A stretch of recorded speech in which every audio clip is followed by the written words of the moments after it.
लग्नानंतर होईलच प्रेम या मालिकेच्या नवीन भागामध्ये प्रेक्षकांना पण असं पाहत आहोत. खरं तर आता मानिनीने नंदिनीला जीवापासून लांब राहण्यासाठी शिक्षाच दिलेली असते. पण जेव्हा आता नंदिनी तिचं ऐकत नसते, तेव्हा तिने आता जीवाला थोडासा ताप आलेला असतो आणि त्याला गरम पाण्याचा पट्ट्या ठेवायच्या असतात म्हणून ती आलेली असते.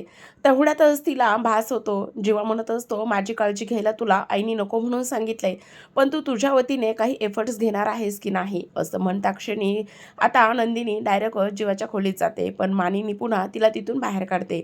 हे बघ, तुला मी सांगितलं होतं तू इथे यायचं नाही, जीवापासून 2 हात लांब राहायचं. तुला एकदा सांगितलेलं कळत नाही का? तुला हे सगळं करण्याची काही गरज नाहीये, असं म्हणूनच मानिनी तिच्यावर चिडत असते. आता मात्र खरं तर हे सगळं काही काम मानिनीने आपल्या पार्थला सांगितलेलं असतं. पण पार्थने हे सगळं काही नंदिनीने करावी अशी त्याची इच्छा होते, की ती नाही म्हटलं तिथे त्याची बायको आहे. आता मात्र पार्थ मानिनीला विचारत असतो, आई तुझं काय चाललंय हे? आणि ती म्हणत असते, काय चाललंय तुझं, काय चाललंय? तुला मी काय सांगितलं होतं आणि तू त्या मुलीला तिकडे पाठवलंस? तेव्हा आता पार्थ म्हणत असतो, आई मी हे तुझं रूप वेगळंच पाहतोय. माझी आई अशी नाही आहे. माझी आई कशी आहे तर ती सुनावर भरभरून प्रेम करणारी आहे, सुनाला आपलंसं करणारी आहे, मुलांच्या सुनेच्या चुका पोटात घेणारी आहे. तेव्हा आता मानिनी बोलत असते, प्रत्येक वेळी मी माफ करावं, मी प्रत्येकाच्या चुका पोटात घ्याव्या, मी काही योगी नाही आहे. आणि त्याचबरोबर आज तिच्यामुळे माझ्या मुलाची ही अवस्था आहे, ही गोष्ट मी कधीच विसरणार नाही. तेव्हा आता पार्थ म्हणत असतो, आई पण ह्यावेळी तू चुकत आहेस. तू त्या दोघांना वेगळं करण्याचा प्रयत्न करतेस आणि त्याचसोबत सर्वात महत्त्वाचं म्हणजेच की नंदिनी त्याची बायको आहे आणि तू असं लांब नाही ठेवू शकत, त्यात त्यांची काहीच चूक नाही आहे. तेव्हा आता मानिनी मात्र पुन्हा एकदा पार्थवर चिडलेली असते. ती म्हणत असते, नाही मी माझ्या मुलाची बाबतीमध्ये खूप जास्त पॉझिटिव्ह आहे आणि एक आई आपल्या मुलासाठी काहीही करू शकते आणि त्यासोबत आईची 2 रुपये असतात आणि तेच मी करत आहे. आता मात्र इथे मानिनी जीवासोबतच तिथेच बाजूला झोपलेली असते. दुसऱ्या दिवशी सकाळी घंटानादाने तिला जाग येते. पाहते तर काय, तर आता इकडे दुसऱ्या बाजूला नंदिनी देवासमोरच आरती करत असते. पूजा झालेली असते आणि आरती करताना खूप मोठ्याने घंटानाद सुरू असतो.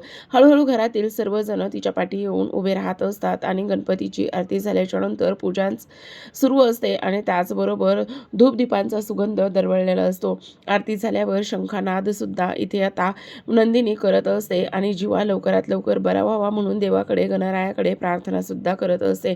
शंखानाद करताना मानिनी मात्र पुन्हा तिच्याकडे रागानेच पाहत असते.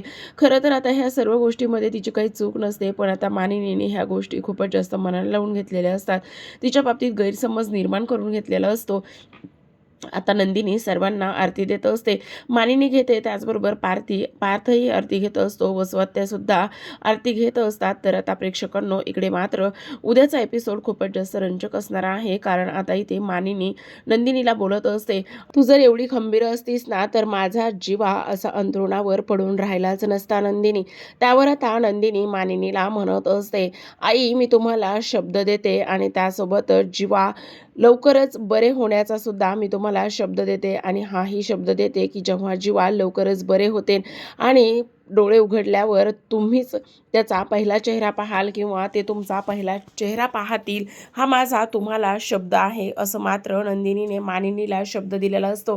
तर आता मात्र इकडे दुसऱ्या बाजूला काव्या खूपच जास्त टेन्शनमध्ये असते.